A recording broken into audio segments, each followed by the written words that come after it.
Video eno nkusaba ogimpeera ekigalo ate era ogisharinge ne banno bamanye information egirimu gye babadde tebamanyi. Kaakati oluvannyuma lwa Eddie Mutwe okuwambibwa ne gye buli kati tamanyikiddwa wa gyali, wabula kigambibwa nti mu kavuvuŋŋano akaabaddewo ng'awambibwa yakubiddwa emiggo emiyitirivu ennyo era yandibanga tali bulungi.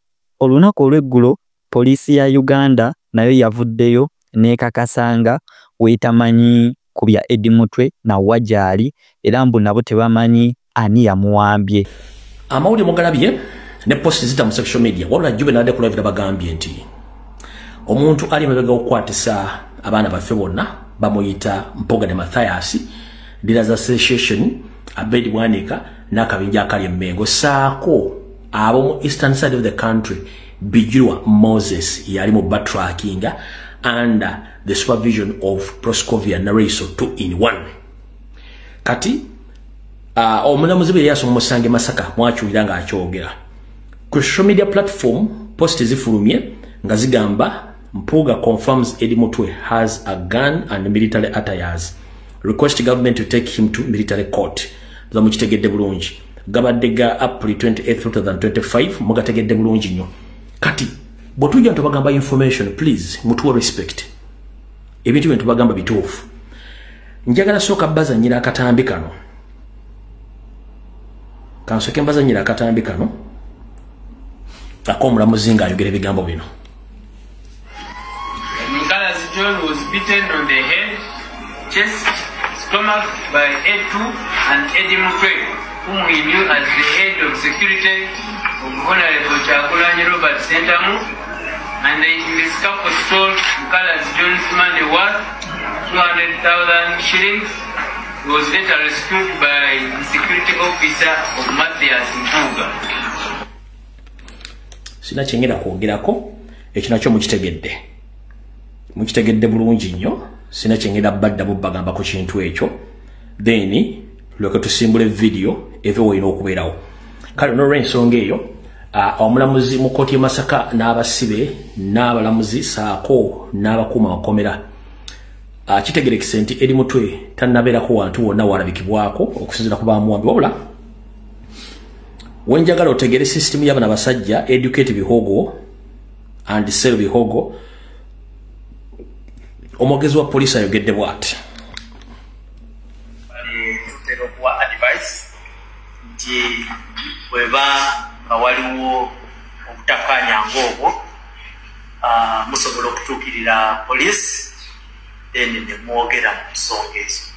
Naye at the moment njagala kubatuusaako amawulire nti kyekyo kyekiriwo. That is the subsisting position. Waliwo n'ambuuzizaako nti ebya Eddie Mutwe bituuseewa.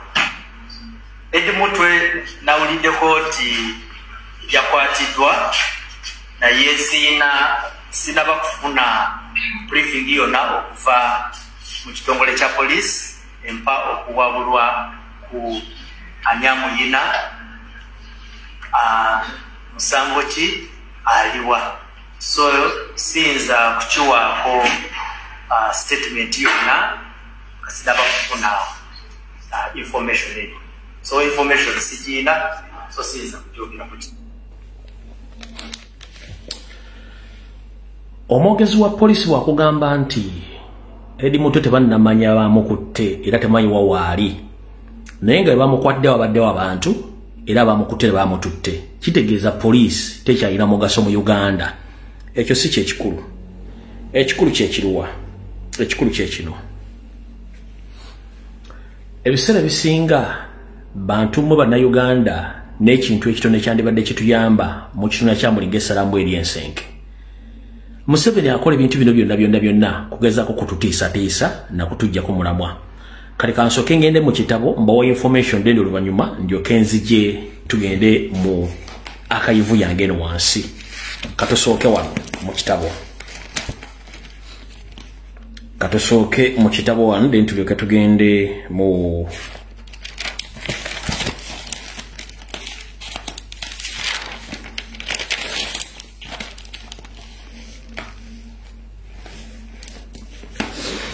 akatambi mbutongole katandise okusokera ddala olunaku lwali ennaku z'omwezi ba 28 ziri 28 mwezi ogwokuna omwaka 2025 president y'ekibiina kya National Platform baali bategese okubeerayo okulaunchinga protest vote olwaleero wabula poliisi mu kutiitira okungi n'egamba nti olukuŋŋaana erisazizaamu naye ebiseera ebisinga ekibiina ky'ebyobufuzi bwe kiba nga kiwandiike nga kiina headquarters zaakyo era nga kiina bwekitutuuza olukuŋŋaana tekyetaaga kusaba poliisi kukola lukuŋŋaana olwo kubanga ekibiina kino kiri registered kiri mu mateeka kyaddembe okuholdinga any meeting without any request for security.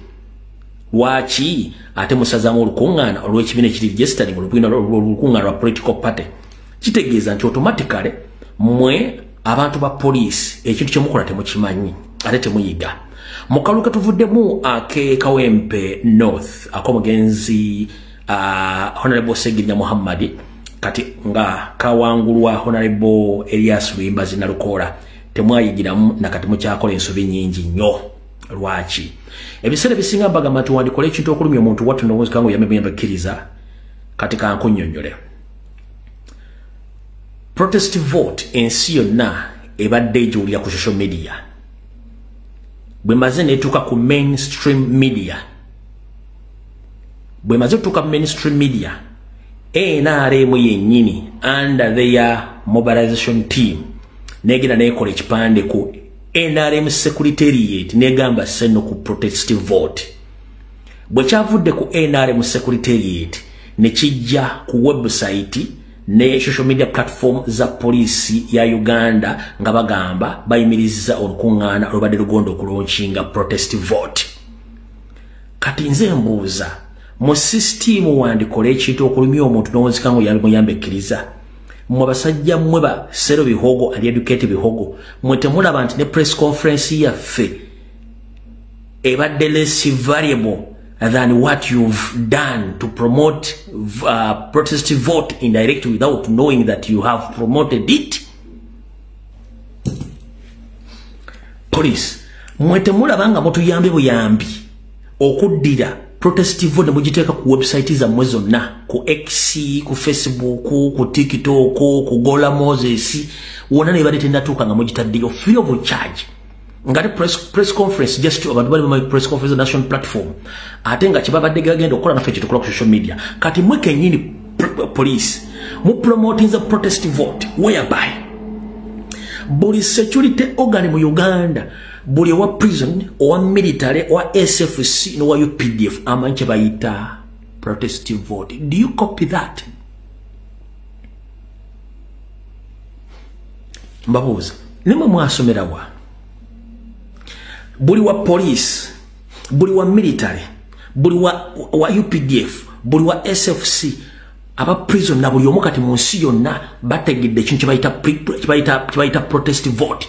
In fact ne international police je tuita Interpol olwalwe confirms nti mu Uganda wali ekintu kibayita protest vote nga mutegedde nti mujimiriza muwandiise ekibomu kite kati mbaga nti wandikola ekintu okulumya omuntu n'owezeka ngo yambekkiriza kati press conference yaffe mugisazizaamu mwate ne mukola 5 times 5 yo kyebadde ino okukola kati ani abazanyidde ani omuzannyo